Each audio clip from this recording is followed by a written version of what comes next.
Hi, everybody. I'm Anna Jordan from RIT. I'm a book cover designer. I work with type and image, and I explore the intersection of typography and materials. I look for that point where what a word means and how that word is visualized intersect. And I find that using physical materials is a way to find some exciting verbal visual connections. I do this by taking typography and then combining it with materials or making it out of all sorts of different materials. For example, this S can communicate so many different feelings just by changing the material that it either intersects with or is made out of. And I apply this idea to various book covers, client commissions, all exploring ways to take physical materials and manipulate type with them and then turn them into reproducible images that are used applied as book covers. In the 15 years I've been doing this, I've come up with a structure for my process that pretty much guarantees I can come up with ideas. It's a morphology I follow for every project, and that's what I want to share with you today because it's very helpful in the classroom as well. And I call this morphology subject, raw material, and tool. Essentially what I do is choose a material that aligns with the content of whatever book I'm working on.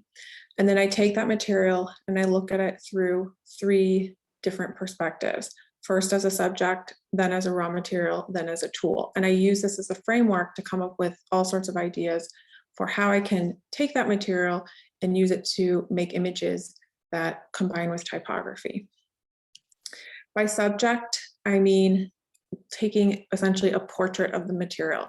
So this silver mylar, if I look at it as subject, I could scan it or photograph it and lean into the neat line making qualities that that creates. Then I could look at this same material as a raw material. And by that, I mean, I take the silver mylar and then I use it to build something new out of. I could cut the letter T out of mylar, for example.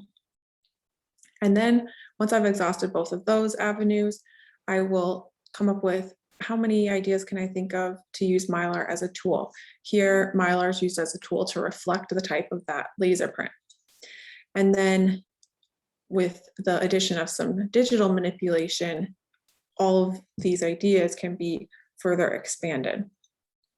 So that's a really helpful thing for me to lean on because I can take any material and then look at it as a subject, raw material, and tool, challenge myself to come up with 5 or 10 ways to treat a material as a subject, 5 or 10 ways to treat it as a raw material, 5 or 10 ways to treat it as a tool. And before I know it, I have myriad ideas to work with in my design process.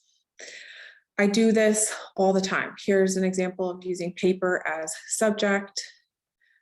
Here, paper is used as a raw material.